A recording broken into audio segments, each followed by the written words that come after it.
Hello everyone, welcome to our YouTube channel. आज हम लोग बहुत ही इंपॉर्टेंट टॉपिक डिस्कस करने वाले हैं। जैसा कि हमारी वीडियोस देखने वाले मेनली कॉमर्स के ही होते हैं, तो उन सभी से मेरा एक छोटा सा क्वेश्चन है कि अकाउंटिंग, ये जो आप सब्जेक्ट पढ़ते हैं, क्या इसके आपको गोल्डन रूल्स याद हैं? अकाउंटिंग जो एक छोटा सा टर्म है, ये जो सब्जेक्ट हम लोग पढ़ते हैं, क्या इसकी रियल मीनिंग यानी कि आपकी बेसिक मीनिंग आपको पता है? बहुत सारे स्टूडेंट्स को नहीं पता होगा, या फिर पता भी होगा तो वो सब चीज़ें उनको क्लियर नहीं होंगी।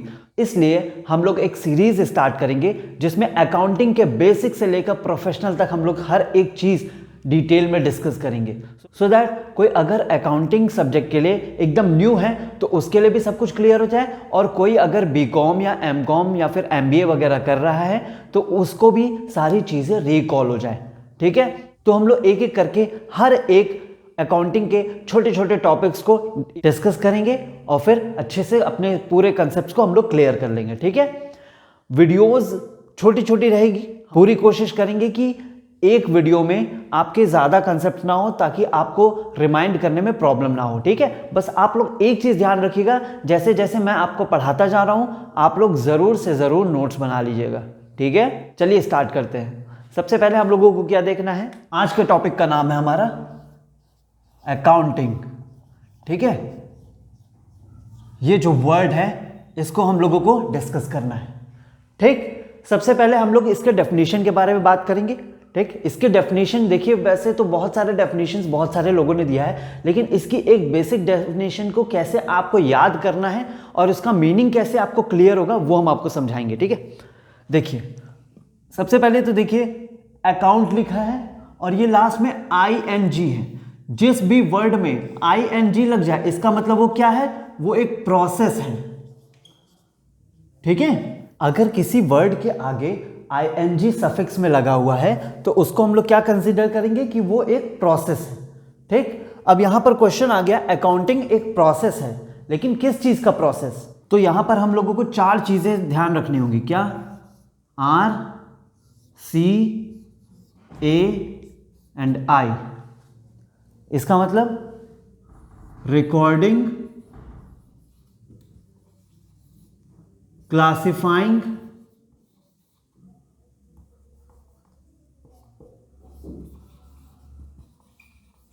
एनालाइजिंग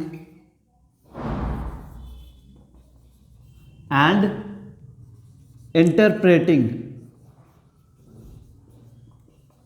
ठीक, अकाउंटिंग एक प्रोसेस है जिसमें ये चार चीजें की जाती है। कौन सी? Recording, classifying, analysing and interpreting. अब ये सब काम किस चीज के लिए किया जाता है? Interpreting, analysing, classifying and recording. क्या क्या रिकॉर्ड करने की बात, क्या रिकॉर्ड करने के बारे में बात हो रही है? क्या क्लासिफाई करने की बात हो रही है? किस चीज को एनालाइज और इंटरप्रेट करने के बारे में बात हो रही है? यहाँ पर बात हो रही है फाइनेंशियल ट्रांजैक्शंस के बारे में। ठीक है, आपके बिजनेस में जो भी चीज़ें, आपकी जो एक्टिविटीज़ होती है, जो भी ट्रांजैक्शंस होते हैं, उनके साथ आपको ये चार काम करना होगा। ठीक है, interpreting the financial transactions,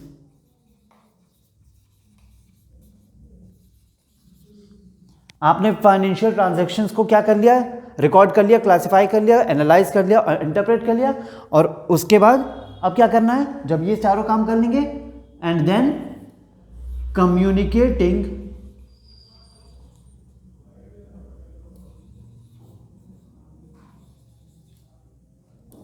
the results to the interested person.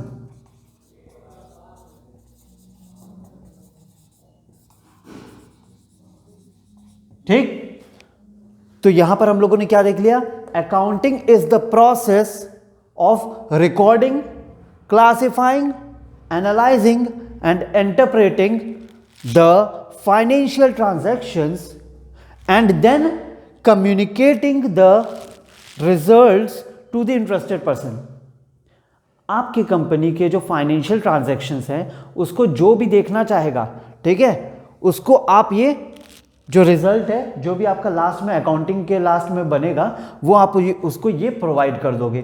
कई बार गवर्नमेंट भी मांगती है, ठीक है, आपके टैक्स वगैरह को चेक करने के लिए कि आपने सही से टैक्स वगैरह पे किया है कि नहीं। तो ये आपका एक छोटा सा डेफिनेशन है, इसको आप अच्छे से, ये हमने इसलिए बताया ताकि आप इजीली अकाउंटिंग का डेफिनेशन याद कर सको और अच्छे से आपके दिमाग में ये कंसेप्ट घुस जाए। क्या, एक बार हम दोबारा बोलते रहे, accounting is the process of recording, classifying, analyzing and interpreting the financial transactions and communicating the results to the interested person। ठीक, और हम आपको बता दें कि ये जो डेफिनेशन अभी हमने आपको समझाई है, ये दिया है किसने, ये डेफिनेशन दिया है आपके AAA ने, यानी अमेरिकन अकाउंटिंग एसोसिएशन में। ठीक, ये आपको ध्यान रखना पड़ेगा कि ये जो डेफिनेशन अभी आपने नोट किया है, ये डेफिनेशन किसने दिया है, अमेरिकन अकाउंटिंग एसोसिएशन ने। ठीक, जल्दी से इसको नोट कर लीजिए, फिर हम लोग आगे बढ़ते हैं। देखिए 4 ऑब्जेक्टिव्स, ठीक है, हम लोगों को अब देखने हैं ऑब्जेक्टिव्स, वो भी हम लोग को देखने हैं सिर्फ और सिर्फ 4। इन्हीं चारों में आपके मैक्सिमम चीजें इंक्लूड हो जाएंगी। ठीक है, क्या सब टॉपिक हो जाएगा हमारा, सब टॉपिक ऑब्जेक्टिव्स। तो पहला हमारा क्या हो जाएगा, systematic recording of transactions.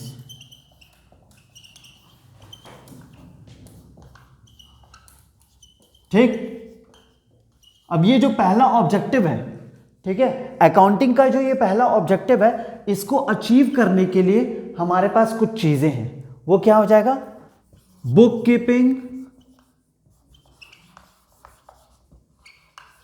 Journal,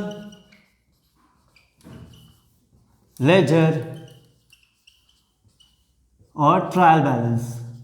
मतलब पहला जो ऑब्जेक्टिव है आपका सिस्टमैटिक रिकॉर्डिंग ऑफ ट्रांजैक्शन, इसको अचीव करने के लिए आपके पास क्या क्या चीजें अवेलेबल है, बुक कीपिंग अवेलेबल है, जर्नल अवेलेबल है, लेजर अवेलेबल है और ट्रायल बैलेंस अवेलेबल है। ठीक है, सेकंड हमारा ऑब्जेक्टिव हो जाएगा एज सर्टेनमेंट ऑफ रिजल्ट्स। ठीक, ये हमारा सेकंड ऑब्जेक्टिव है, और इसको अचीव करने के लिए हम लोग क्या बनाते हैं, मैन्युफैक्चरिंग अकाउंट या ट्रेडिंग अकाउंट, और उसके बाद आपका PL account.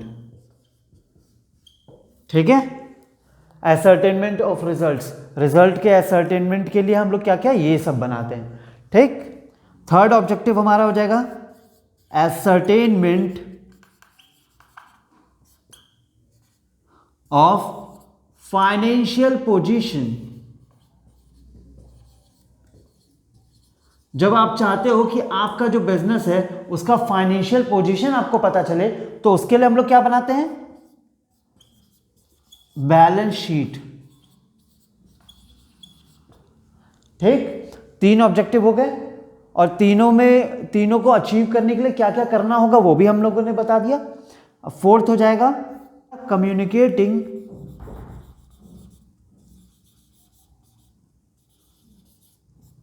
Information to various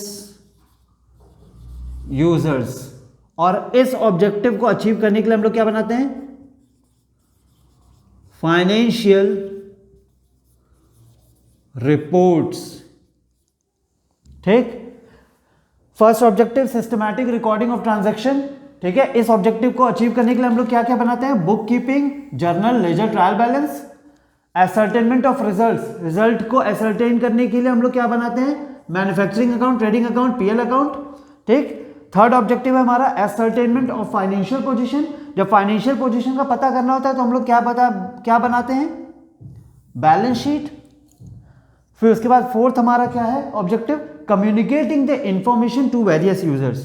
ठीक है, जब हम लोग को कम्युनिकेट करना होता है वेरियस यूजर्स को इंफॉर्मेशन, तो हम लोग क्या बनाते हैं, फाइनेंशियल रिपोर्ट्स। और जब आप ये सारी चीज़ें बनाओगे तो आपके जो ऑब्जेक्टिव्स हैं वो सभी अचीव यानी कि फुलफिल हो जाएंगे। ठीक है, तो जल्दी से इसको नोट करो और चीज़ों को याद करने की पूरी कोशिश करो। ठीक है, ताकि आपका कंसेप्ट सही रहे। लिखिए। तो अब हम लोगों को देखना है कि अकाउंटिंग का इवोल्यूशन कैसे हुआ था। ठीक है, evolution of accounting.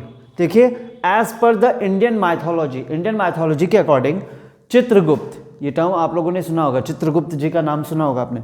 Chitragupta is responsible for maintaining accounts in god's court.